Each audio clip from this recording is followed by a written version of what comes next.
저 유럽의 영국보다 훨씬 더 위쪽에 노르웨이 옆쪽에 아이슬란드라는 나라가 있습니다.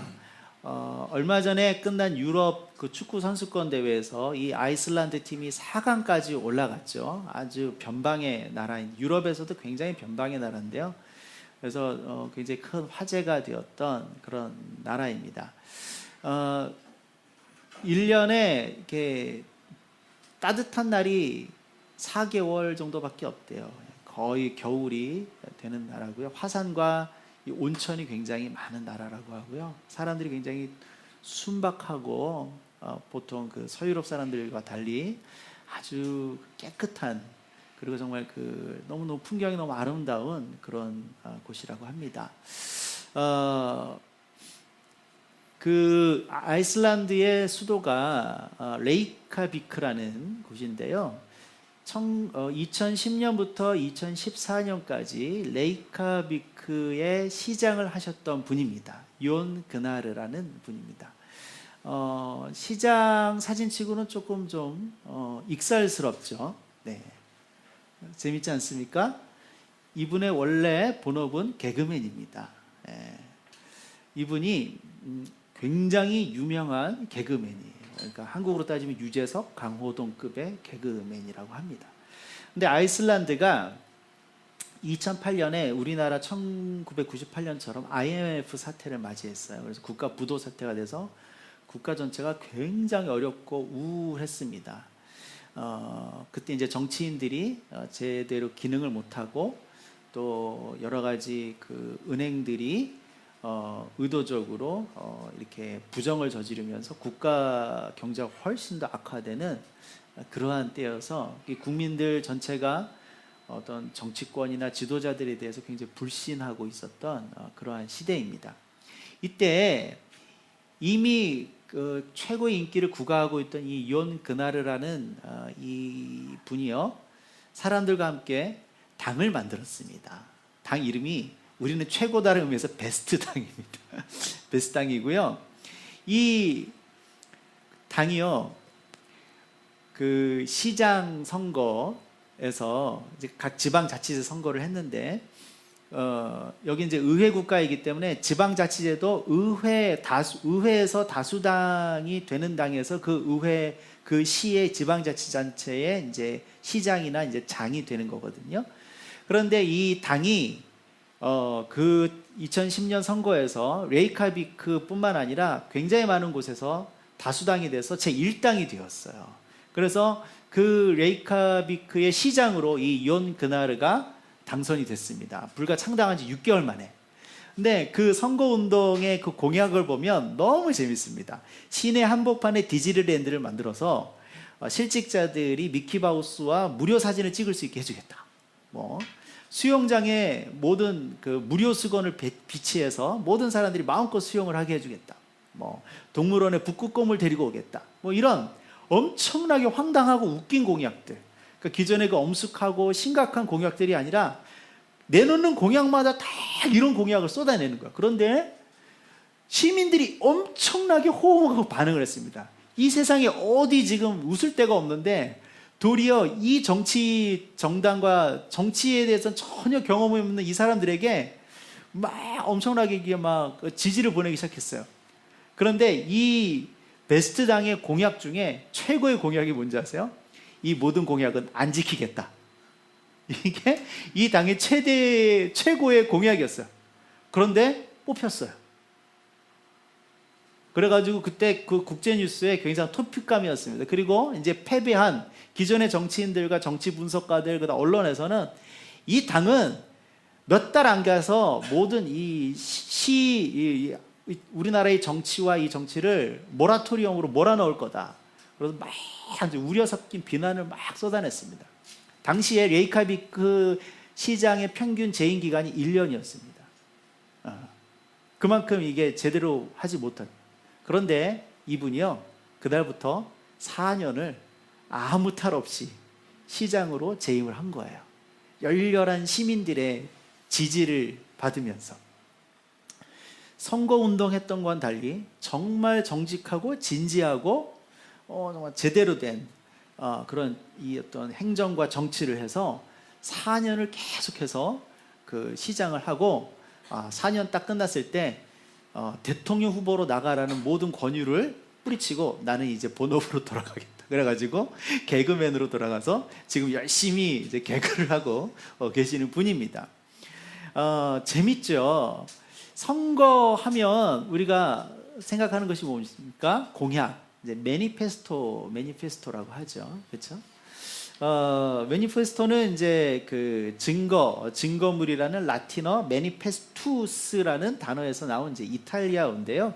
이 단어를 정치권에서 본격적으로 사용한 것이 1997년에 영국 선거에서 그 토니 블레어가 그 매니페스토 10대 정책이라는 것을 이제 딱 내세워서 아주 그때 그 다수당이 돼서 총리가 됐죠. 그 이후로부터 이제 정치 또 선거에서 매니페스토라는 단어는 우리에게 굉장히 이제 친숙한 단어가 되었습니다. 공약을 의미하죠.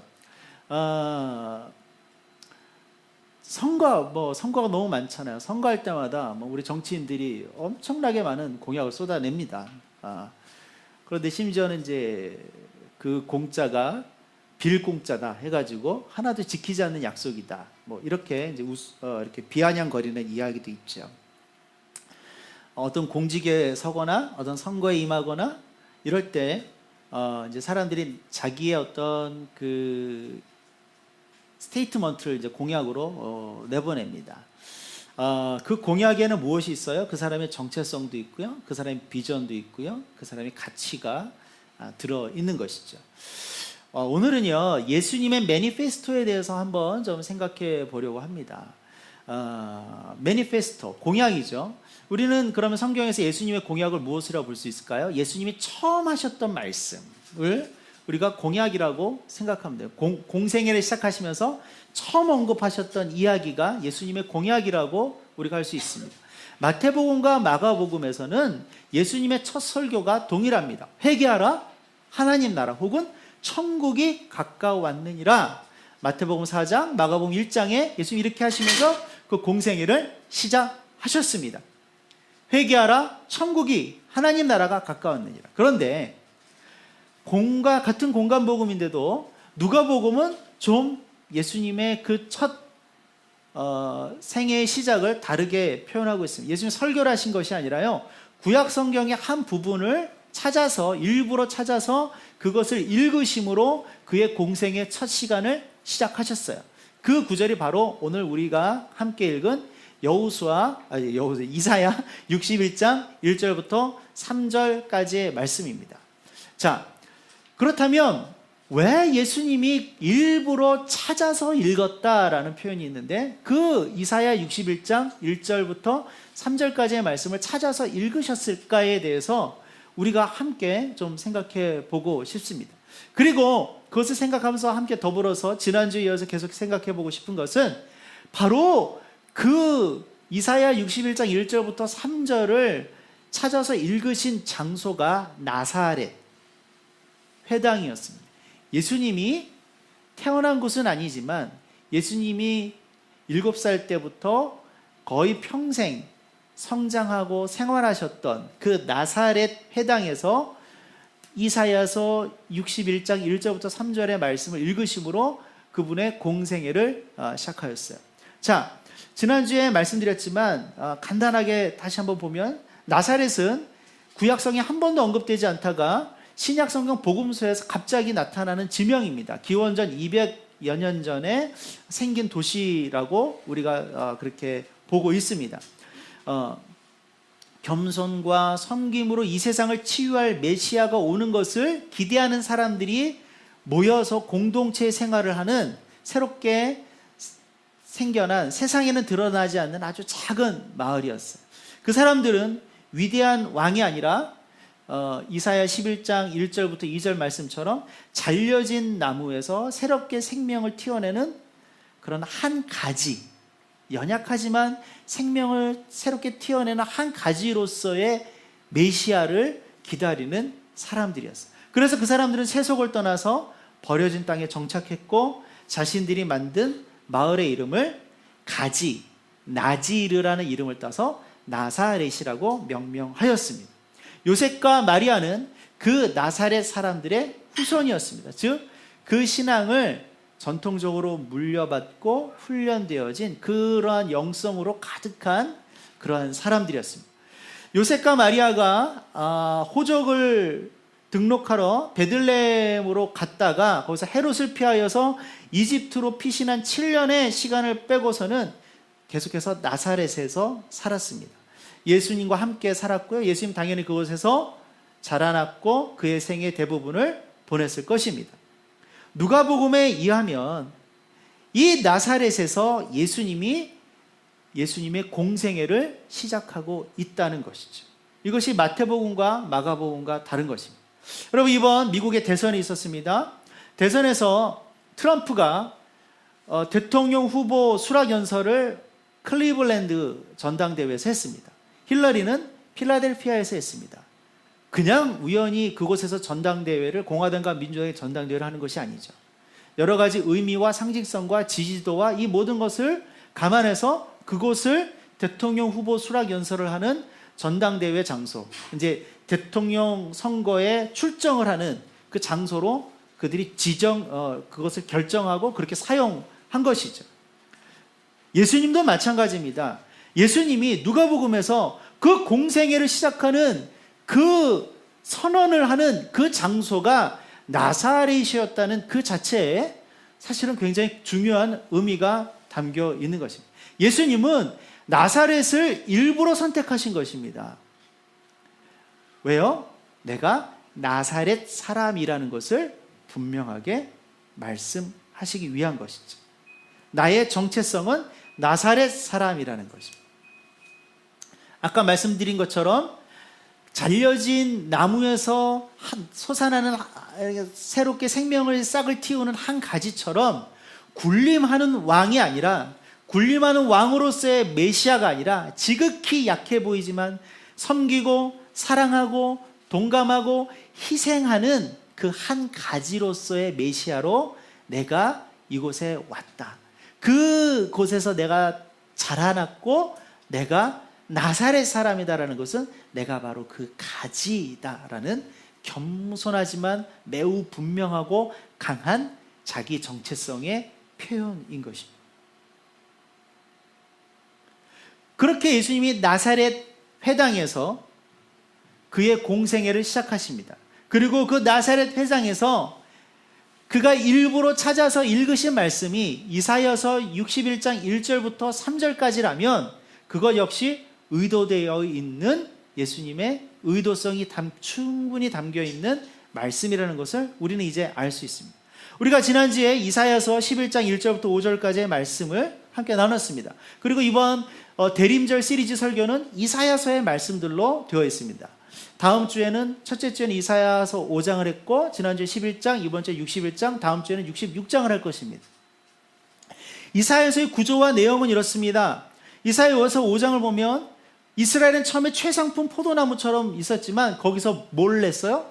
최상품 포도 열매를 낸 것이 아니라 들포도 열매를 내서 하나님이 실망하시고 나중에 분노하셔서 그 모든 포도나무들을 자르시고 새 일들을 시작하실 것이라고 했습니다. 그래서 이사야 11장에 보면 잘려진 나무에서 이새의 줄기에서 한 가지가 한 싹이 난다.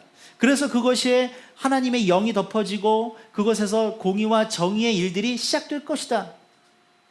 그래서 그 뒤에 보면 이리가 어린 양과 함께 살고 표범이 어린 염소와 함께 눕고 송아지와 어린 사자가 함께 살진 짐승이 살고 어린아이가 함께 뒹굴고 암소와 곱이 함께 있고 사자가 소처럼 풀을 뜯어먹고 젖먹는 아이가 독사구멍에서 장난하여도 아무렇지도 않은 전혀 놀라운 새로운 나라, 즉 그 한 가지에서 시작된 잘려진 나무에서 솟아난 싹튼 한 가지에서 나기 시작한 그것으로 말미암아 숲이 이루어지는데 그 숲은 놀라운 샬롬의 숲, 하나님 나라의 숲이 만들어진다라는 것이 이사야서의 그 꿈입니다. 그래서 이사야 66장에 그 가지에서 시작하여서 울창하게 새롭게 만들어지는 그 숲에 대한 표현이 마지막에 다시 나오죠. 그러나 41장부터 53장이 집중적으로 표현되는 것은 그 한 가지가 그 숲이 되기 위해서는 고난받는 여호와의 종이 되어야 한다.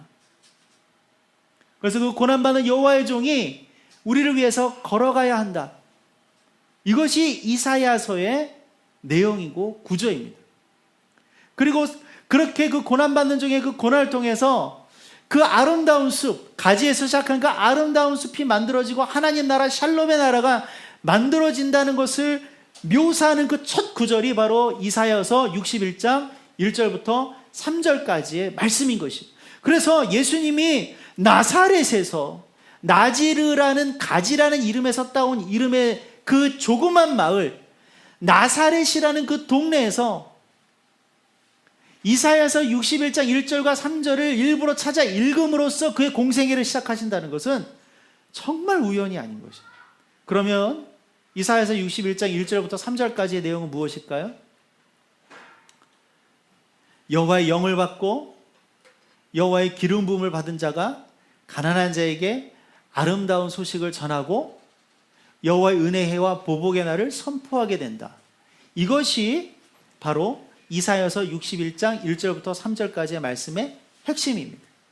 예수님은 이 말씀을 인용함으로써 예수님 자신이 여호와의 영을 받았고 기름 부음을 받은 한 가지로서의 메시아라는 것을 분명하게 우리에게 말씀하시는 것입니다. 그리고 그 기름 부음 받은 한 가지로서의 메시아로서의 자신은 누구를 위하여? 가난한 자에게 무엇을? 아름다운 소식을 전하는 메시아라는 것을 선포하고 계시는 것입니다. 그래서 예수님이 이 이사야서 61장 1절부터 3절 말씀을 선포를 하시는데 2절부터 3절 앞부분까지는 생략을 하십니다. 그래서 그 가운데 부분을 생략하시고 그것을 인용을 하셔요. 그 인용된 것이 바로 누가복음 4장 18절부터 19절의 말씀입니다. 우리 함께 읽어보도록 하겠습니다. 주의 성령이 내게 임하셨으니 이는 가난한 자에게 복음을 전하게 하시려고 내게 기름을 부으시고 나를 보내사 포로된 자에게 자유를, 눈먼 자에게 다시 보게 함을 전파하며 눌린 자를 자유롭게 하고 주의 은혜의 해를 전파하게 하려 하심이라. 그러면 예수님이 일부러 이사야서 61장 1절부터 3절까지의 말씀 중에서 생략한 그 부분은 무엇인가? 바로 보복의 날에 대한 부분들은 생략하셨어요. 주의 성령이 임하시고 가난한 자에게 아름다운 소식을 전할 때에 은혜해가 비쳐서 그들을 회복하시고 그러나 그렇지 못한 자들에게 보복의 날을 선포하실 것이다 라는 것이 이사야서 61장 1절부터 3절까지의 말씀이지만 예수님은 의도적으로 보복에 대한 부분은 빼셨어요. 완전한 샬롬을 선포하시는 거죠.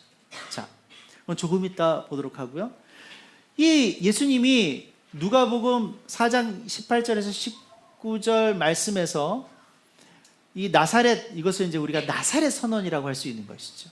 이 나사렛 선언에서 하신 이 예수님이 하신 나사렛 선언에서 우리가 크게 두 가지를 볼 수가 있습니다. 하나는 가난한 자입니다. 예수님은 먼저 가난한 자에게 집중하셨다는 것입니다. 가난한 자는 이사야서 61장 1절부터 3절에는 마음이 상한 자, 포로된 자, 갇힌 자라고 표현되었고요.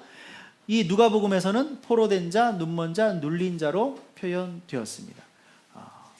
포로된 자는 다 똑같이 표현이 되고 있습니다. 그럼 가난한 자는 누굴까요? 가난한가요? 저도 가난한가요? 네. 구약 성경에서 말하는 가난한 자는 누굴까요? 구약 성경에서 말하는 가난한 자는 토지 상속권을 박탈당한 사람을 가난한 자라고 이야기합니다. 이게 무슨 의미냐? 하나님이 아브라함에게 가나안 약속을 하셨습니다. 그래서 이것이 아브라함, 이삭, 야곱, 요셉 그 후손의 대를 통하여서 계속해서 그 언약이 증거되어졌고요. 결국 모세와 여호수아를 통하여서 애굽에 종살이를 하던 백성들이 출애굽을 하여서 광야 생활을 통하여서 드디어 이 요단강을 건너서 가나안 땅으로 들어갔습니다. 그리고 가나안 땅을 그들이 정착하게 되었을 때 어떻게 정착하였습니까? 그들의 능력과 그들의 어떤 힘과 그들의 사회적인 높낮이와 이런 것으로 땅을 차지한 것이 아니라 철저하게 제비 뽑아서 땅을 차지했습니다. 제비 뽑아서 지파들에게 주고 그 지파 안에서도 또 제비를 뽑아서 각 가정에게 땅을 주었습니다. 그리고 하나님께서 땅은 매매하지 말아라, 땅은 거래하지 말아라 라고 율법으로 지정해 주셨어요. 이스라엘 사람들에게 가나안의 땅은요, 하나님의 선물입니다. 여러분, 선물이 무엇인지 아시죠? 일방적으로 주어지는 것 아니겠습니까? 내 노력과 내 수고와 나의 공로와는 전혀 상관없는 것이 선물인 것입니다. 그것이 상관이 되면 뇌물이 되는 것이지. 하나님은 이스라엘 백성들에게 가나안 땅을 선물로 주셨고요. 그리고 그 선물은 절대로 서로 매매하지 말고 소유권을 이전하지 말라라고 했어요. 그러나 사람 사는 세상이 그렇습니까? 여러 가지 일들 때문에 토지의 소유권이 넘어가기도 하고 그렇습니다. 그래서 그 토지의 소유권을 박탈당하는 사람, 자이든 타이든 그렇게 상실하는 사람이 성경에서 말하는 가난한 사람. 그래서 하나님은 하나님의 백성이 가난하게 있는 것을 원치 않으셨어요. 그래서 안식년, 희년을 주신 것입니다. 그때가 되면 이후 여하를 막론하고 원래 주인에게 토지가 돌아가야 한다. 이후 여하를 막론하고 원래의 신분으로 돌아가야 한다. 이것이 하나님이 우리에게 주신 안식일과 희년의 법칙인 것입니다. 왜요? 하나님은 하나님의 백성들이 가난하게 머무는 것을 원치 않으셨어요. 이 가난한 자의 개념이요, 포로기에 와서는 조금 바뀝니다. 포로기에는 어떻게 바뀌냐면요, 포로기는 다 땅이 없어져 버려요. 왜? 내 나라가 아니니까. 그리고 다 이방으로, 또 외국으로, 타지로 전전하고 거기서 살아가야 돼. 이방인으로 살아가야 되는 신분으로 전락합니다. 그런 처지가 됩니다. 그래서 포로기 이후에는 이 가난한 자의 개념이요, 토지가 없는 사람이 아니라 살아남은 사람으로 바뀌어요. 렘넌트로 바뀌어요. 우리는 살아남았다. 그것으로 이들에게 힘이 되는 것입니다. 살아남은 자, 남게 된 자들이 가난한 자예요. 그래서 이들은 땅이 없었고, 이들은 어떤 권력을 추구할 수 없고, 이들은 무엇을 소유할 수 없게 되었지만, 남아있는 사람들은 그래서 무엇을? 더 하나님을 바라보게 되는 거죠. 그래서 가난한 자가 남아있는 자로 의미가 변했고요. 남아있는 자가 경건한 자, 의로운 자, 거룩한 자로 그 의미가 바뀌어가는 거예요. 이것이 예수님 당시에 신약시대에 왔을 때에 사람들이 공유하고 있었던 가난한 자의 개념입니다. 그래서 예수님 때 여러 종파들이 있었는데 그 중에 에비온파가 있죠. 에비온파는 금식과 절제를 하면서 경건을 추구했던 사람들입니다. 그 에비온이란 뜻 자체가 가난입니다. 그러니까 가난은 단순히 물질적인 가난을 넘어서 이제는 의도적인 영적인 어떤 그 의도적인 가난을 통해서 영적인 경건함과 거룩함, 의로움을 추구하는 것으로 그 의미가 확대되어 갔다는 것이죠. 그렇기 때문에 예수님이 나사렛 선언에서 이사야 61장 1절 3절을 인용하시면서 가난한 자가 회복돼야 한다는 것을 강조하셨다는 것은 단순히 이스라엘 백성들만을 이야기하는 것이 아니라 이 세상의 모든 사람들, 하나님 나라의 백성이 되어서 하나님 나라의 백성이 되을 때에만 진정 그 가난을 벗어날 수 있다라는 것을 선포하는, 이 세계 모든 사람들을 대상으로 그렇게 선포하시는 것이죠. 예수님은 나사렛에서 자랐고 나사렛 사람임을 분명히 하셨습니다. 여러분, 나사렛은 그때 당시 인구가 200명도 남짓 안 되는 매우 작은 마을이었습니다. 나사렛이란 동네가 어디 있는지조차도 알지 못하는 사람들이 너무나 많았습니다. 그래서 심지어 예수님이 나사렛 출신이라고 했을 때 어떻게 나사렛에서 선한 것이 날 수 있느냐라고 사람들이 비아냥거리기까지 하였습니다. 그러나 예수님은 그렇기 때문에 오히려 더 자신을 나사렛 사람이라고 분명히 그 정체성을 드러내시면서 그 나사렛 선언의 사역과 대상이 바로 가난한 사람이다라는 것을 분명하게 말씀하시는 거예요. 그래서 그 가난한 사람에게 무엇을? 노임을 내가 선포한다. 마음이 상한 자에겐 고침을, 포로된 자에겐 자유를, 갇힌 자에겐 노임을, 눈먼 자에겐 다시 보게 됨을, 눌린 자에겐 자유를. 이것이 다 노임인 거예요.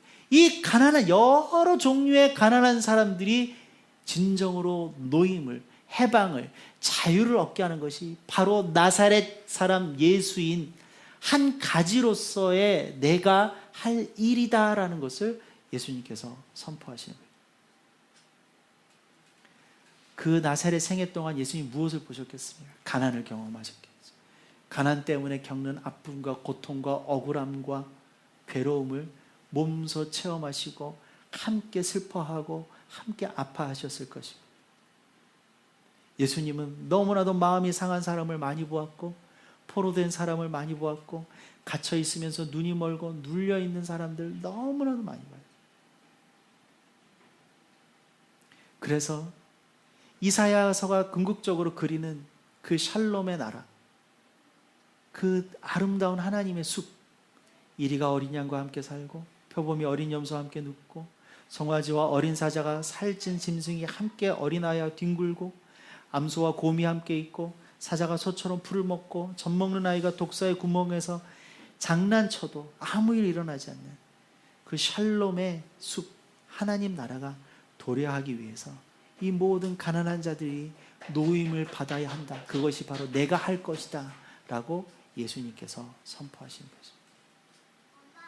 이것이 예수님께서 나사렛 사람 요셉과 마리아의 가정에서 태어나서 자라신 이유이고요, 스스로를 나사렛 사람이라고 칭하시는 이유이고요, 나사렛 회당에서 공생의 첫 사역을 시작하시는 이유인 것입니다. 여러분, 예수님은요 예루살렘에서 태어나지도 않으셨습니다. 예수님은 사람들이 가장 많이 모이는 로마에서 사역하지 않으셨습니다. 하나님의 아들이 왜 예루살렘에서 태어날 수 없고 왜 로마에서 사역하지 않을 수 없었겠습니까? 그러나 의도적으로 그것을 거부하셨어요.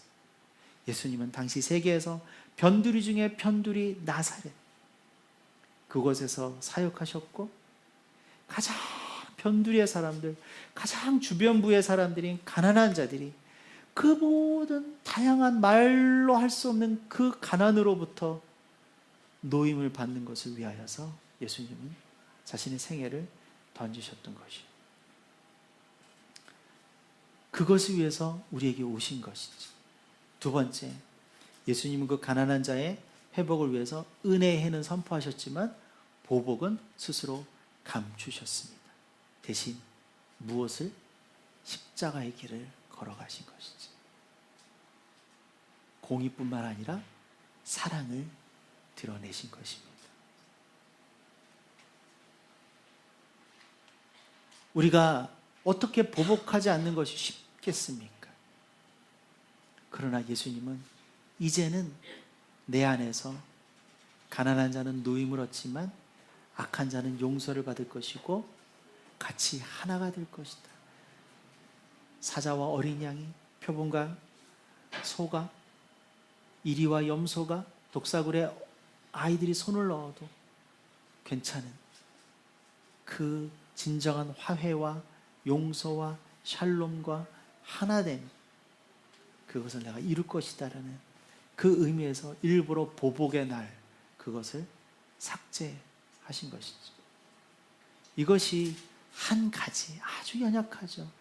싹으로부터 시작하는 잘려진 밑둥에서, 죽음과 같은 밑둥에서, 그러나 그곳에 생명이 남아 있어서 그 생장점에서 다시 싹트기 시작한 그 가지, 그 가지에서 예수님의 그 놀라운 사역이 시작되는 것입니다.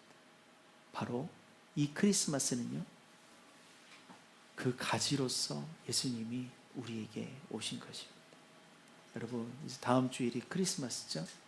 크리스마스는 서로 선물 주고받고 즐거워하는 그것으로 그쳐서는 안 됩니다. 저는 이맘때면 늘 동화 하나가 생각이 나요.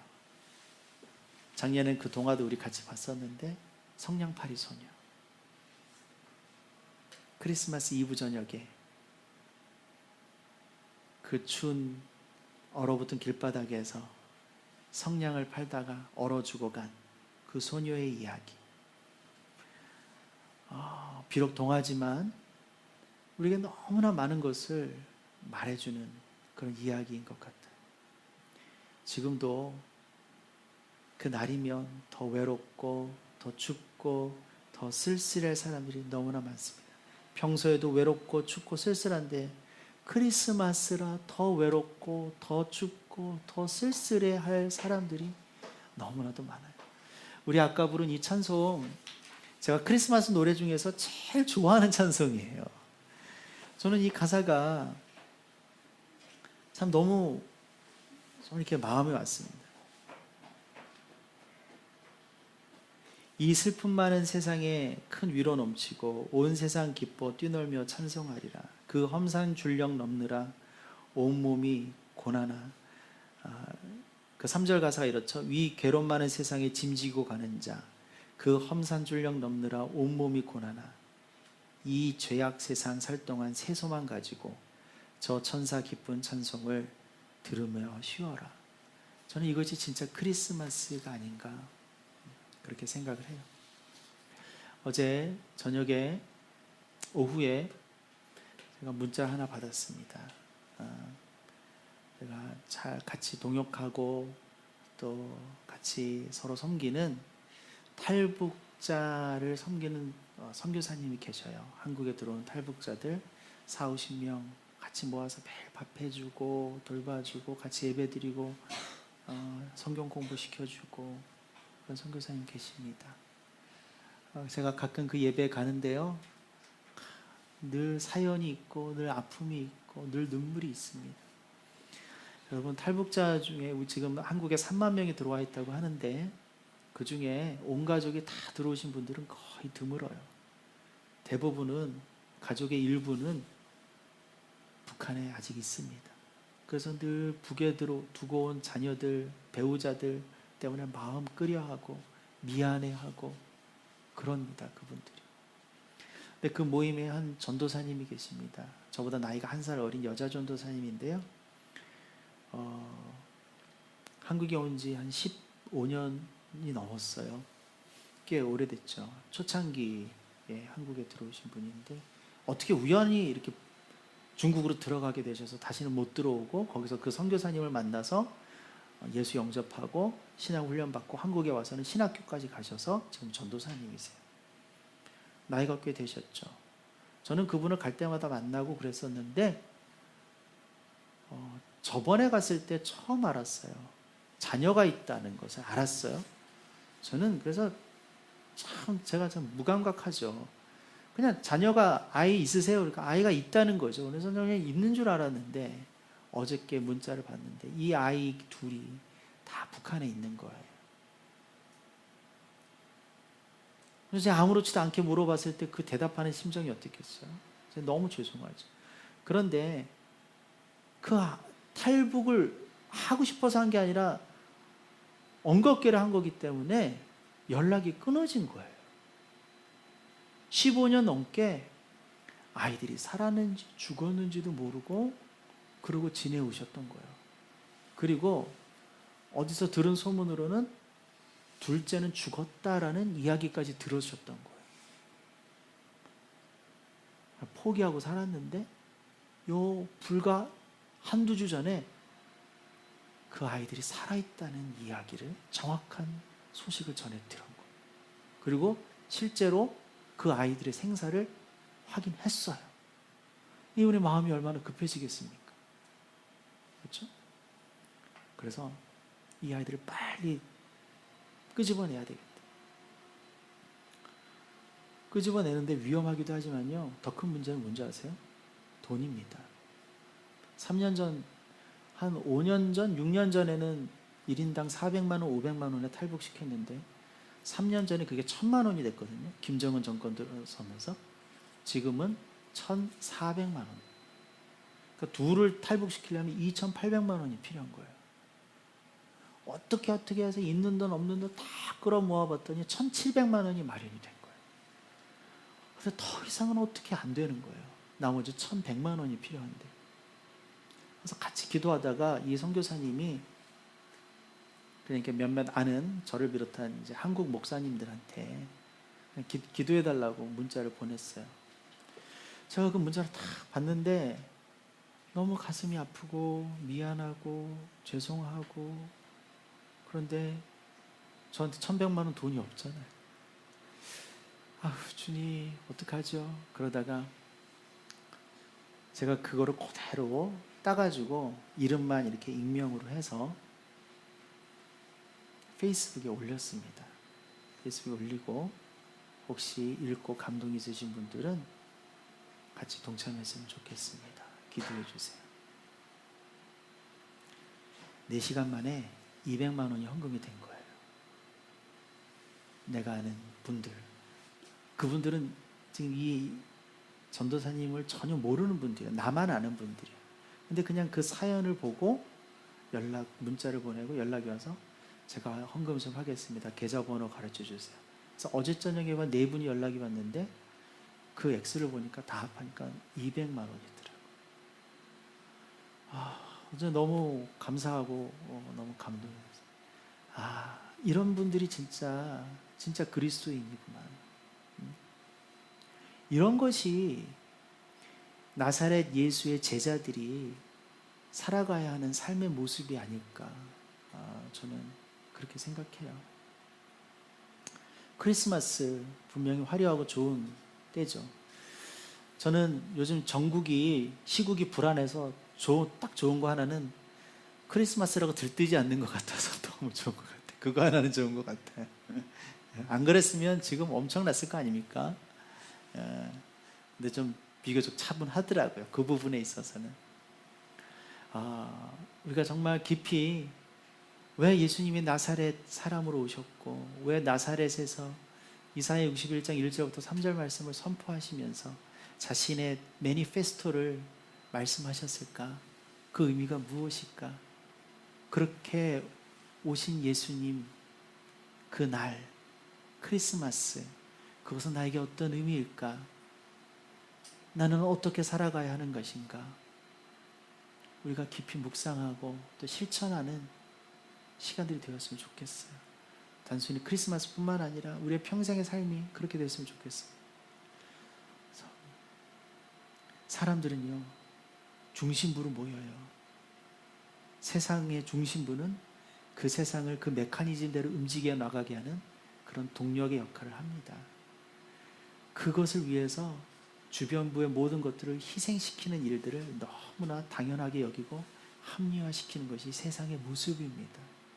그리고 중심부로 못 들어오는 사람들 계속해서 실패자, 루저, 패배자라고 낙인시키면서 그들을 폄하시킵니다. 그런데 여러분 보세요. 중심부에서는 절대로 역사가 일어나지 않습니다. 일상은 돌아갈 수 있지만 세상의 결정적인 역사는 일어나지 않아요. 다윗이 중심부의 사람이었던가요? 모세는 중심부에서 변두리로 쫓겨난 사람입니다. 베드로는요? 바울은요? 다 변두리의 사람들이었어요. 주목받지 못하던 사람들이었어요. 지금 이 나라를 이렇게 어렵고 힘들게 한 사람들이 변두리의 사람들인가요? 다 중심부의 사람들이에요. 우리가 머물러야 하고 우리가 지향해야 할 곳이 어딘지 우리는 성경을 보면 볼수록 분명하게 알 수 있는 것입니다. 예수님의 마지막 지상 대명령이 무엇입니까? 중심부에 남아있지 말고 변두리로, 주변부로 흩어져라, 흩어져라, 흩어져라 였습니다. 예루살렘에 모여있지 말고 성령님이 임하시면 유대와 사마리아와 땅끝까지 흩어져라고 강조하셨습니다. 2000년 전에 복음의 역사는요, 중심부에서 이루어진 역사가 아니라 주변부로 흩어져 나가면서 만들어진 역사인 것입니다. 지금도 진행되고 있는 이 복음의 역사는요, 중심부에서 일어나는 것이 아니라 주변부로 변두리로 흩어져 나가면서 일어나는 그러한 역사인 것입니다.